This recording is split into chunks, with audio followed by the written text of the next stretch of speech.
Lapovo polako postaje jedan od najvažnijih logističkih centara u Srbiji.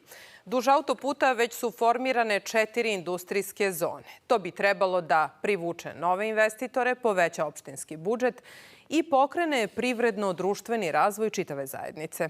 Zbog toga su u opštini krenuli sa rekonstrukcijom važnih saobraćajnih puteva, a uskoro i železnice. Asfaltirano je i uređeno 20 km puteva koji povezuju Lapovo sa susednim opštinama u pravcu Svilajnca, Rače i Batočine. Radi se i detaljna regulacija komunalne zone na peti Lapovo-Varoš, gde će biti izgrađen carinski terminal namenjen teškim kamionima.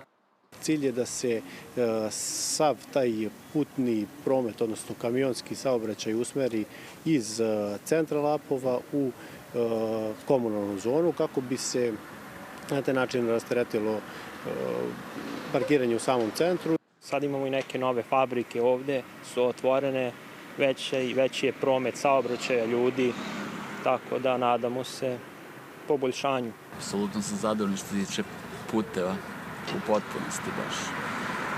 Za razliku od ranije mnogo je bolje. Čak i poljske puteve rade, obnavljaju, tako da možda još po neki put u polju ima koji nije baš dobar, ali je relativno dobro.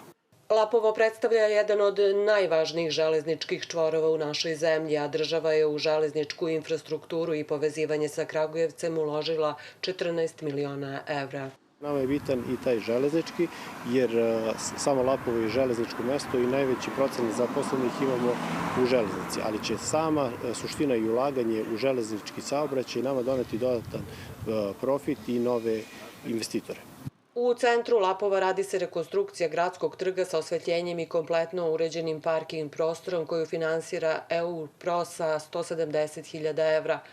Na tom prostoru u planu je održavanje većih manifestacija koje će oživeti i kulturni i sportski život građana.